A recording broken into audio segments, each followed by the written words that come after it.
Ang pinakahihintay na Cluster Secondary School Press Conference ay nagsimula na ngayong ika-22 ng Enero at magpapatuloy bukas ika-23 ng Enero taong kasalukuyan sa Potrero National High School, Bulaon Resettlement, San Fernando, Pampanga.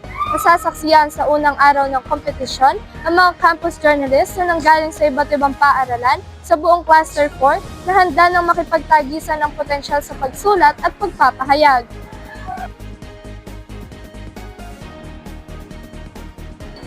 Ano ang pakiramdam mo ngayon na lalaban ka na sa CSSPC?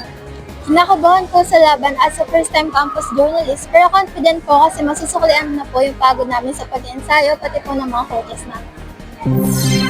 Sa kahalagahan ng araw na ito, makikita sa bawat mukha ng campus journalist ang dedikasyon at pagmamahal nila sa pag-ulat at pagpapahayag. ODP, Balita Ngayon. Magandang araw!